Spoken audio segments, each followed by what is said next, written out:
welcome to the Living Hope Thought for the Day.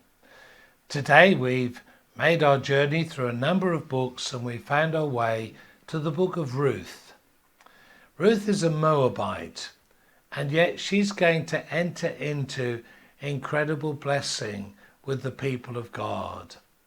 And her story is an incredible story because it begins with heartache, it begins with tears, it begins with desolation and death, and it's just pretty miserable at the beginning of the story. Her husband has been killed, her father-in-law is dead, her mother-in-law is now left to think about what to do. It's all looking very bad. But God's going to turn all that around. It's just going to be an incredible story of God bringing recovery and bringing hope. But it all begins with a choice. And if you know the book of Ruth, you'll certainly know the choice. In chapter 1, she makes a choice. And the choice is this. When Naomi, the mother-in-law, says, I'm going to go back to Bethlehem, she decides that she will go with her. Now, she has another lady in the family who'd married the other brother, and he'd also died.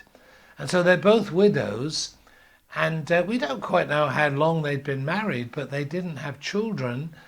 And Orpah, the other widow, she would quite like to stay with Naomi, but she's made the decision, I will go back. But Ruth says, no, Naomi, I am going to stick to you like glue. Where you go, I will go. Your God is going to be my God. Where you die, I will die. Where you're buried, I'll be buried. I'm not going to give up on you. I'm not going to leave you. I am going to be with you. And so the story unfolds, and they go back to Bethlehem together.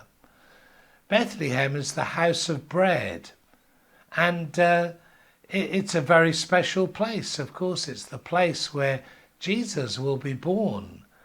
It's the place where David is going to grow up, and in the hills of Bethlehem, he's going to be looking after sheep. But Bethlehem at this moment of time is a place of recovery. Naomi comes back home and Ruth is there. But one of the things on Naomi's heart is that it would be so good for Ruth to have a husband. And she's thinking about this. I think she's praying about this. And she identifies someone who she believes would be a very good husband for Ruth. And that someone is going to be Boaz. At first, Ruth gleans in his fields. And from early meetings, we get the impression that Boaz has a heart for Ruth. He's falling in love with Ruth. But what we also read, and I want to draw your attention to chapter 4, what we also read is that Boaz knows this has got to be done properly. You don't just push in. He knows there's someone else who's in line to take responsibility of Ruth before him. And so he's going to do it properly. He goes to the gate of the city and he's sitting there and the other elders around. And the one who he knows is more in line than him, next in line before him, begins to talk to him.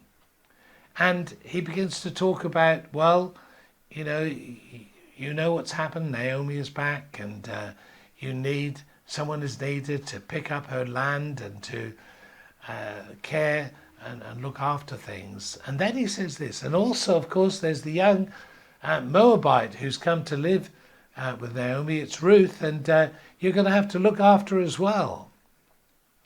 The man has been reasonably interested at this point, but when Ruth is mentioned, he thinks, no, I don't want to take her on as well. But Boaz says, I will do it. And what the Bible says is that he redeems, he pays the price. And that's exactly what Jesus did to bring us out of obscurity, out of getting lost and being separated from God forever. Jesus shed his blood so we could belong. Ruth belongs. You and I can belong if we receive Jesus, our Redeemer. God bless you.